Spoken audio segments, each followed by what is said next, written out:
A paz do Senhor, meus queridos irmãos, mais uma vez estamos aqui para juntos partilharmos um pouco da palavra de Deus para a sua vida, para o seu coração. Hoje estaremos iniciando uma série de vídeos falando sobre a preocupação, que é uma coisa que tem acontecido na vida, tem acontecido e acontece na vida de todo ser humano.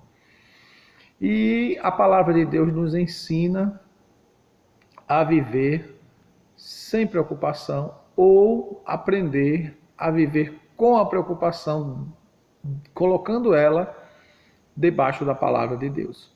E hoje nós estamos com o tema desse assunto. O tema de hoje é: rejeite a preocupação e viva em paz. A gente sabe que não é uma coisa fácil, mas é possível, porque sobre nós repousa o Espírito da glória de Deus, que nos condiciona, que nos capacita, que nos habilita a vivermos uma vida sossegada. A palavra de Deus diz em 1 Pedro, no capítulo 5, verso 7, o apóstolo Pedro diz: lançando sobre ele toda a vossa ansiedade, porque ele tem cuidado de vós. O texto é bem claro quando diz que a gente deve lançar sobre Jesus toda a nossa preocupação, ansiedade. Porque ele tem cuidado. O texto não diz que ele vai cuidar. O texto diz que ele tem cuidado, ou seja, está cuidando da minha vida, da tua vida, da nossa vida. A gente sabe que o corre-corre do dia a dia é sempre muito grande. Some-se isso ainda a turbulência dos dias atuais, como violência, desemprego, dívidas acumuladas, sustento da família, desobediência dos filhos, drogas, desejo de subir na vida, juros abusivos, escola e o trabalho. O resultado disso tudo, preocupação. Porque tudo que envolve a vida humana gera preocupação. Isso nos mostra, diante das coisas, dessas coisas que citei, que li para você, o quanto nós somos limitados, por isso nós nos preocupamos. Já dizia o patriarca Jó, no capítulo 14 do livro de Jó, verso 1, que o homem nascido de mulher é de bem poucos dias e cheio de inquietação. Então as coisas que nos cercam muitas vezes nos inquietam, nos levam a se preocupar, porque dentro da nossa visão da vida, a gente quer resolver, quer fazer as coisas de uma forma imediata, trazendo aparentemente uma solução rápida. E nem sempre é assim. A preocupação exacerbada não é um mal que aflige apenas os não cristãos ou os não crentes. Grande parte dos cristãos esquece do ensino bíblico, do ensino da palavra de Deus. O apóstolo Paulo diz no capítulo 4 de Filipenses, versículo 6, ele diz que todas as nossas necessidades devem ser colocadas diante de Deus por meio da oração, já com ações de graça, ou seja, já agradecendo por estar recebendo aquilo que estamos colocando diante de Deus. O próprio Jesus nos ensina no capítulo 7 de Mateus que nós, sendo maus, sabemos dar boas coisas, boas dádivas aos nossos filhos. A Jesus diz: quanto mais vosso Pai Celestial não vos dará as coisas que lhe pedirdes. Então o texto da palavra diz que a gente deve ir a Deus, colocar diante de Deus as nossas necessidades, trazendo a Ele gratidão por terem recebido. Mas normalmente a maioria dos cristãos não fazem assim. Por isso, vive em constante alerta de preocupação. E isso faz um mal terrível à sua saúde física, à sua saúde emocional e principalmente à sua saúde espiritual, porque você peca contra Deus. De que forma? Porque na medida que você duvida do cuidado de Deus, você peca. Você está negando a fidelidade de Deus. E a palavra de Deus diz que é impossível Deus mentir. Capítulo 1, verso 2 da carta de Paulo a Tito, e o capítulo 6, verso 18 da carta aos Hebreus. Então, meus queridos, nessa conversa, nesse diálogo que nós iremos ter aqui através desse vídeo, quero que você tenha consciência de que você, como cristão, como ser humano, precisa confiar inteiramente no amor de Deus. O texto sagrado que nós usamos por base desse estudo bíblico é justamente o que citamos, 1 Pedro 5,7. Lançando sobre ele os teus cuidados, porque ele tem cuidado. A Bíblia não diz que ele vai cuidar. A Bíblia diz no presente, ele tem cuidado de vós. Filipenses, como eu citei, 4,6, diz que nós já devemos expor isso diante de Deus, as nossas necessidades, já agradecendo pelo milagre, pela provisão que ele vai trazer. E Jesus diz em Mateus 7, como eu citei há minutos atrás, que Deus é tão bom, é tão perfeito, que ele nos daria tudo aquilo que nós precisaríamos. Que, trazendo uma comparação entre nós e Deus, nós somos falhos, fracos, imperfeitos, pecadores e procuramos dar o melhor para os nossos filhos. Deus, que é perfeito, que é santo, que é infalível, inerrante, não nos daria as coisas que nós precisamos? Com certeza ele nos daria. Porém, meus amados, dentro dessas questões, há ainda outras hipóteses, outras linhas, outra forma de pensar, que alguns crentes citam, pensam e falam. E dizem, mas eu pedi tanto e não recebi. Eu esperei tanto e Deus não me deu. Como está o teu coração? Não é? Como foi a sua oração? Porque o texto de Tiago diz, você pede e não recebe, porque não sabe pedir. Porque antes da gente orar, a gente tem que avaliar o coração. Se a sua petição é para uma autopromoção, ou é para a sua vanglória própria, aí sua oração não será respondida. Porque todo o bem de Deus é para enobrecer a vida do cristão e não para o enaltecer sobre os demais. Diz o livro de Provérbios, vamos ver, Provérbios capítulo 10, verso 22. A bênção do Senhor enriquece e não acrescenta dores. A bênção de Deus, ela traz nobreza, ela traz qualidade de vida a um indivíduo que, com um coração humilde, quebrantado, chega-se diante de Deus. Como um filho pede ao Pai. Porém, quando nós vamos a Deus com um coração soberbo, egocêntrico, buscando em Deus recursos, porque todos os recursos são de Deus, conforme o Salmo 24 diz, minha é a terra e tudo que nela há, então tudo é do Senhor. Quando a gente vai a Deus com um coração humilde, expondo diante de Deus as nossas necessidades, Ele é suficientemente poderoso, diz o apóstolo Paulo, também aos Filipenses. Ele é suficientemente poderoso para fazer muito mais daquilo que nós pedimos e pensamos.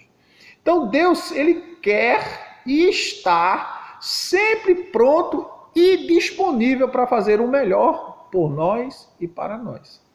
Agora, quando nós vamos a Deus, o nosso coração tem que estar alinhado com aquilo que a palavra de Deus diz.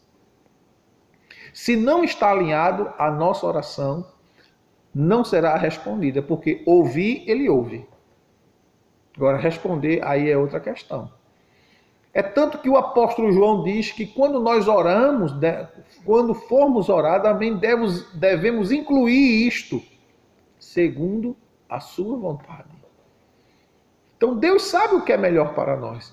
Quantas coisas eu mesmo já pedi a Deus pensando que seria uma bênção para a minha vida, naquele momento de desejo, de querer ter, de querer possuir, e que não recebi, e que depois de algum tempo, Deus me fez entender que se eu tivesse recebido, tivesse possuído aquele objeto, aquela coisa que eu queria, eu teria me prejudicado. Então, veio o tempo, veio a maturidade, e eu consegui perceber isso pelo Espírito de Deus. Então, meus queridos, quando a gente se preocupa de forma exacerbada, exagerada, a gente peca contra Deus. Porque a gente passa a desconfiar de Deus, do amor de Deus, da fidelidade de Deus, da bondade de Deus, da misericórdia de Deus, que a Bíblia diz que as misericórdias do Senhor se renovam a cada manhã. Diz que Deus é longânimo para conosco. A Bíblia diz que pode uma mãe se esquecer do seu filho que amamentou no seu seio. Todavia, eu, o Senhor, não me esquecerei de ti. O homem pode mentir, como diz, Paulo escrevendo aos Romanos, seja Deus verdadeiro e todo homem mentiroso. Mas o apóstolo Paulo escrevendo a Tito, ele diz que é impossível Deus mentir. Tito capítulo 1, verso 2 e Hebreus 6 e 18, que citamos isso no começo do vídeo. Então, a preocupação exagerada, ela desagrada a Deus.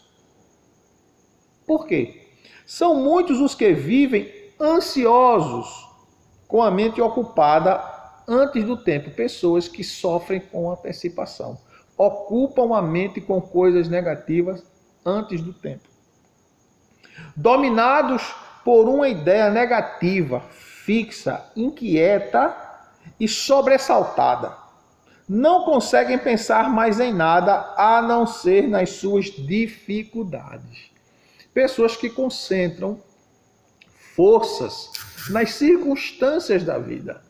Pessoas que concentram suas energias, seu pensamento, seu tempo, dedicam a só os problemas que surgem na sua vida.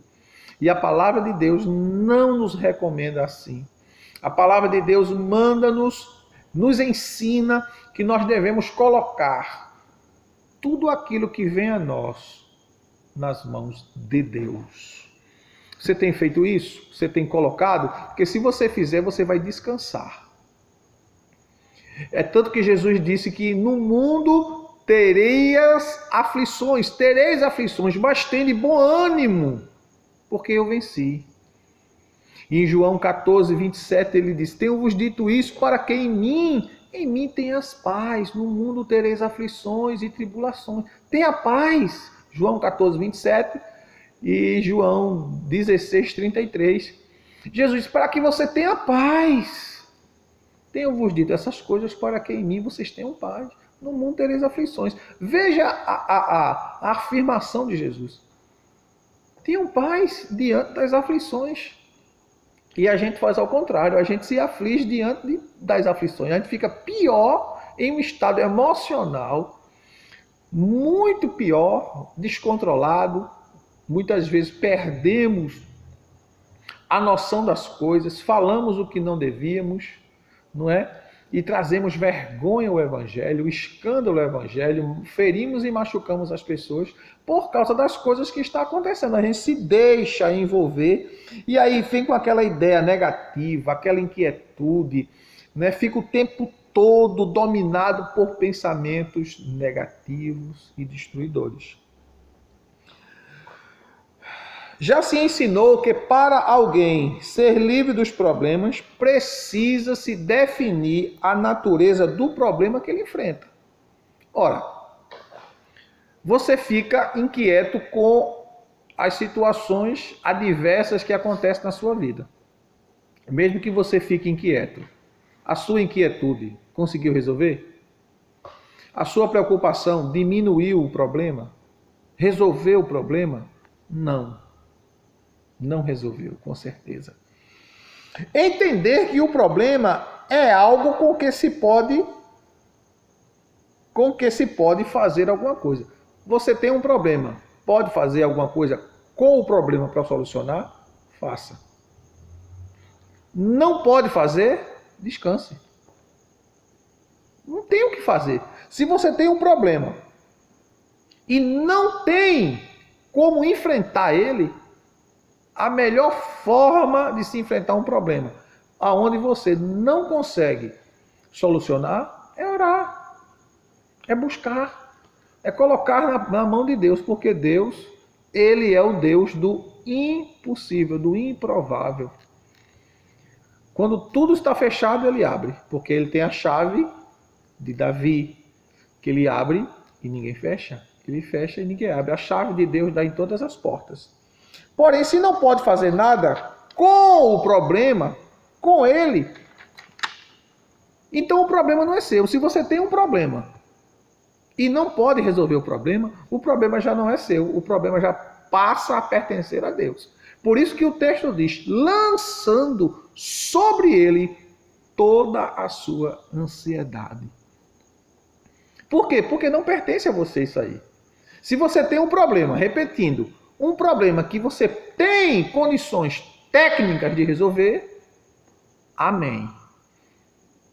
Você tem possibilidades, você tem vias, você tem meios de conseguir viabilizar algumas questões ou algumas dificuldades e trazer uma resolução, aleluia, louvado seja Deus. Mas se você tem um problema e não consegue, então esse problema não está na sua alçada, está na alçada de Deus. Você precisa recorrer a Deus, colocar nas mãos de Deus e esperar o tempo de Deus. Porque as situações, elas são agentes de Deus para nos tratar. Tudo o que acontece está dentro do controle de Deus. Deus não perde o controle de nada. Se bem que a maioria dos nossos problemas somos nós que criamos, que provocamos a maioria dos nossos problemas. E às vezes a gente provoca o problema, cria o problema e culpa a Deus pelo problema que nós mesmos provocamos. É preciso reconhecer constantemente os fatos da vida, aceitá-los, conviver com eles, mas deve considerá-los problemas. Aceitar as coisas, as circunstâncias que acontecem, você não tem como impedir que o problema aconteça. Há problemas que você cria e não percebe, mas há problemas que podem surgir e você não tem como evitar. Por exemplo, você não tem como evitar de ficar doente. Você não tem como evitar uma gripe, um câncer, ou uma dor de cabeça. Não tem como você evitar, porque são coisas que surgem do nada, aparecem. E você não espera, então você não programou isso. Agora, as coisas que podem acontecer na sua vida, na minha vida, ou na sua, ou na nossa, há coisas que acontecem por conta das nossas decisões do dia a dia. Quando muitas vezes a gente decide muito pelo que sente e não pelo que entende. A gente não coloca, na maioria das vezes, os princípios da palavra para resolver as coisas. A gente coloca as nossas ideologias e não os princípios da palavra de Deus. E quando a gente coloca os princípios da palavra de Deus de lado, as coisas que a gente faz achando que o nosso intelecto e as nossas decisões estão 100% corretas, lá na frente o problema vai surgir. Por isso que eu citei Provérbios 10 e 22, que a bênção de Deus, ela enobrece, ela traz paz, ela traz tranquilidade. Ela não acrescenta dores. A palavra de Deus é bem clara quando diz lá em Deuteronômio 28, que quando a gente obedece, a bênção do Senhor vem até nós. Vem até nós. Jesus nos manda pedir para que a bênção chegue. Paulo nos manda colocar diante dele, agradecendo, porque a bênção vai chegar. Ou já chegou e a gente às vezes nem vê. Porque a gente fica tão ligado, tão focado na situação, no sentimento de dor, de perda, de tristeza, de resolução, que não consegue perceber à nossa volta que a bênção já está ali. A bênção do Senhor já está ali. Porque todo cristão é filho de Deus. Cristão verdadeiro. Estou falando dos falsos cristãos. Falando de cristão verdadeiro. São filhos de Deus. E se são filhos de Deus, eles são amparados pelo Senhor. Amparados pelo Pai. Por isso que o salmista Davi diz: o Senhor é o meu pastor, nada me faltará.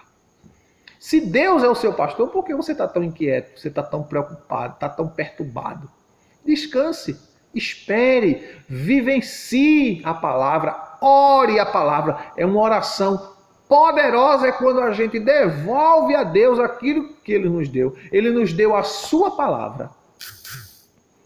E quando nós colocamos ela diante dele, ele não tem como voltar atrás.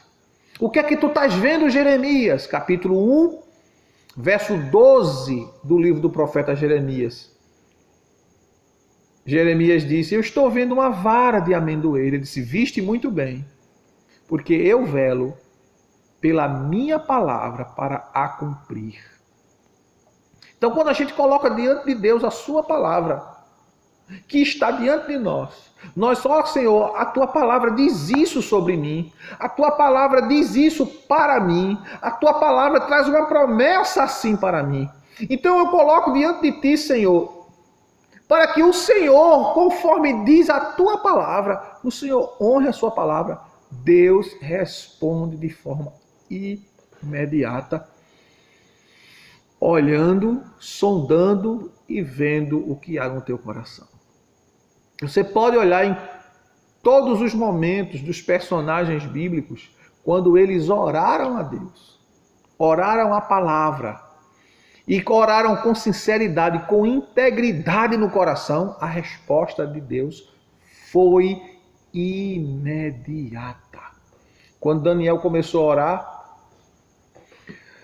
buscando a Deus pelo seu povo, pela sua própria vida, a Bíblia diz que desde o primeiro dia, Deus respondeu a oração de Daniel.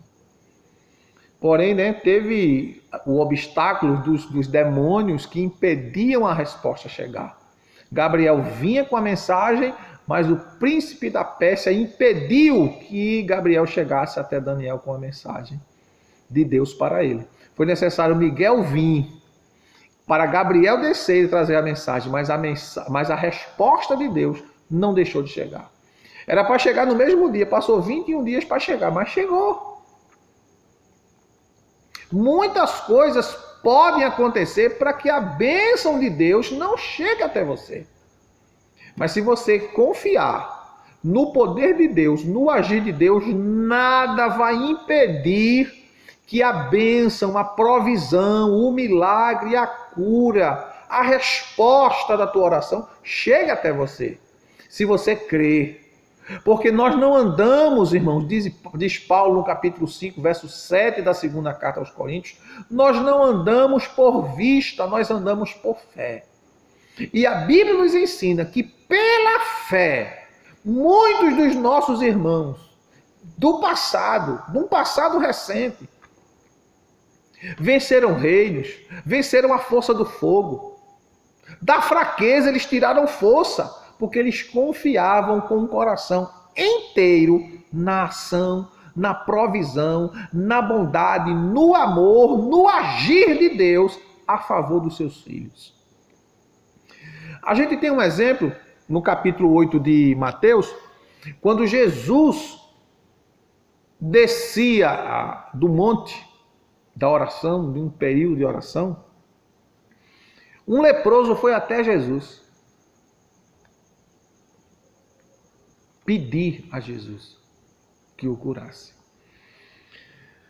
Um leproso recorre a Jesus pedindo a ele ajuda, socorro, pedindo a cura para a sua enfermidade. Jesus responde a ele que ele quer curá-lo. Deus está sempre pronto a nos ajudar, a nos socorrer. Agora precisamos entender os propósitos de Deus para cada um de nós. Os problemas, as dificuldades, na sua maioria, são agentes de Deus para nos ensinar algo e não para nos destruir. Aprenda isso.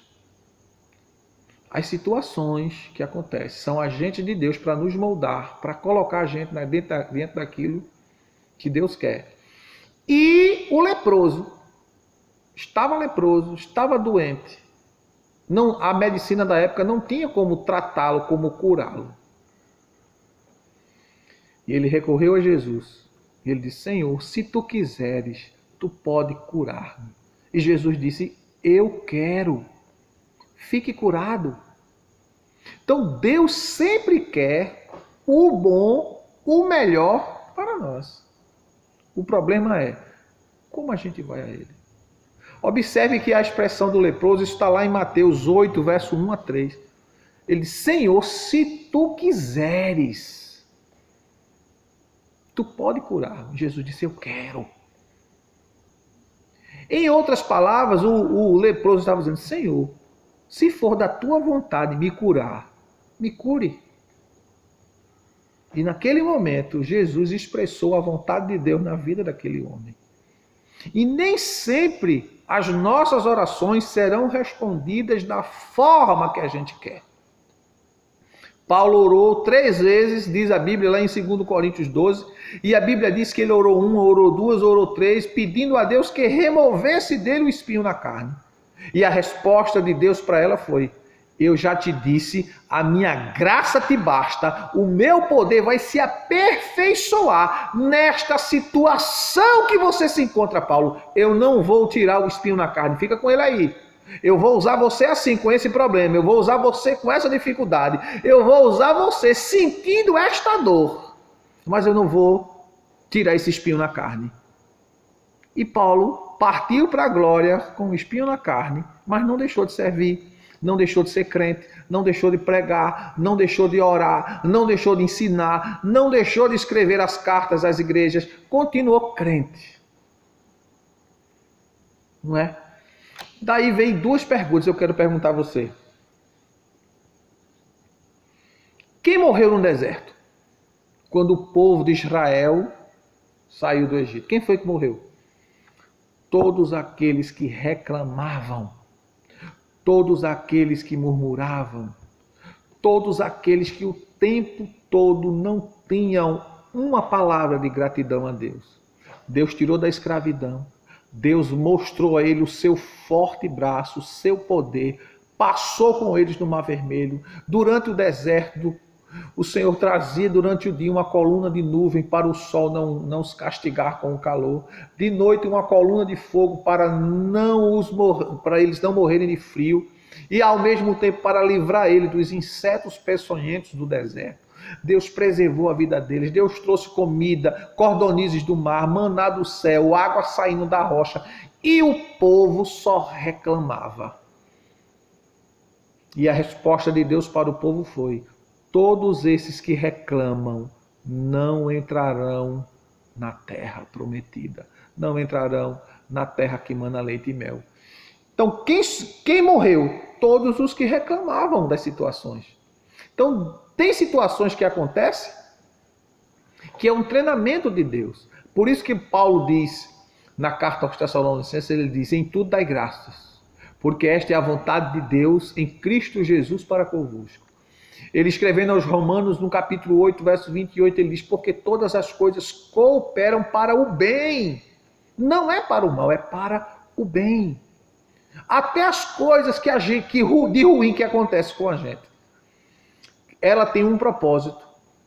Deus está nos ensinando alguma coisa. Deus está nos mostrando alguma coisa. Deus está nos corrigindo em alguma coisa. Deus está nos tratando em alguma coisa. Porque muitas vezes a gente diz muita coisa, fala muita coisa que não deve com outros e se esquece que as nossas palavras têm poder e que Deus pesa cada palavra e que Ele cobra. O que a gente semeia, a gente vai colher. De que se queixa o homem? Queixe-se de seus próprios pecados, diz a palavra. Então não tem como. A gente precisa colocar-se nas mãos de Deus, entregar-se completamente. Me achareis quando me buscardes de todo o vosso coração. Voltando à pergunta: quem morreu no deserto, senão aqueles que reclamavam, que murmuravam? Quem sofreu com as serpentes ardentes? Aqueles que murmuravam. Ou seja, as serpentes ardentes trouxe dor, trouxe tormento através da sua picada. Eles sofriam, eles sentiam dor, eles eram atormentados com o acontecimento em que as serpentes vinham, picavam, feriam e machucavam eles. Isso está lá no livro de Números. Mas o remédio para isso, Deus trouxe a solução dizendo a Moisés: levanta uma serpente de bronze. E todas as vezes que eles forem picados, eles vão se lembrar que foram picados porque pecaram, murmurando, falando, reclamando, sentiram a dor daquilo que eles fazem, daquilo que eles dizem. A serpente vinha e os picava, os machucava. Mas quando eles olhavam para a serpente de bronze, automaticamente eles eram sarados. Deus sarava para eles quando eles olhavam para a serpente. Não era a serpente que curava, não era o metal que curava, mas era a ação de Deus, porque estava dizendo para eles: olha, tu olhaste para a serpente porque tu lembraste do que tu fizeste. Tu olhaste para a serpente porque tu pecaste. Assim, essa serpente simbolizava Jesus, né? O metal, bronze, era símbolo da justiça. E Jesus disse que, assim como Moisés levantou a serpente no deserto, importa que o Filho do Homem seja também levantado. E atrairei todos a mim, ou seja, todo aquele que olhasse para Jesus, que olhar para Jesus, vai ver o erro, o seu pecado, e vai encontrar nele a cura, a saúde, a resolução dos seus problemas. Meus queridos irmãos, nesse primeiro vídeo que nós estamos gravando desse assunto tão importante sobre preocupação, analise cada coisa, pense, confira cada texto bíblico e veja o que é que Deus está falando com você, falando para você e quer tratar você. Deixe o Espírito Santo mudar a sua forma de ver, a sua forma de perceber as coisas. Nós cristãos, servos de Jesus, a Bíblia diz que nós temos a mente de Cristo e que nós não somos mais naturais, pois o homem natural não compreende as coisas do Espírito, porque lhe parecem loucura. Mas nós que temos uma mente transformada, uma mente espiritual, nós discernimos, nós entendemos, compreendemos tudo e por ninguém nós somos compreendidos, né? 1 Coríntios capítulo 2, verso 14, 15. Então é preciso analisar cada palavra que eu estou lhe dizendo, refletir, pensar, você fazer uma introspecção com você mesmo, comparar os textos bíblicos e ver que Deus tem e terá sempre o melhor para a sua vida. Descanse em Deus, coloque nas mãos de Deus a sua vida, lance sobre Ele a sua ansiedade, porque Ele tem cuidado de você. Ele não te deixou e não vai te deixar e nem vai te desamparar. Diz o texto sagrado: não te deixarei e nem te desampararei. Hebreus capítulo 13, se não me falha a memória, e o verso 5. Então é o que a palavra de Deus diz. Ele não nos deixará, Ele não nos abandonará. Porque Ele nos ama, Ele quer o melhor para a nossa vida. Ao assistir esse vídeo, compartilhe com alguém que precisa da palavra. Deixe o seu like, faça seu comentário, se inscreva no nosso canal e nos ajude a divulgar a palavra de Deus. Assiste os nossos cultos pelo Instagram, @IBM Missionária Alianca, tudo junto. @IBM Missionária Alianca. Nossos cultos de doutrina nas terças, os nossos cultos de domingo, os nossos ciclos de oração na quinta e os nossos cultos jovens aos sábados. Entre, participe e veja que Deus tem uma palavra para a sua vida. Você está afastado? Volte para Jesus. Está sem quartel? Procure o quartel, ore a Deus, peça orientação para que o Senhor te traga para um quartel onde Ele possa cuidar, usar as pessoas para cuidar da tua vida. Que Deus em Cristo te abençoe e até o próximo vídeo, se Deus assim nos permitir. Que Deus te abençoe e fica na paz. Beijo no teu coração.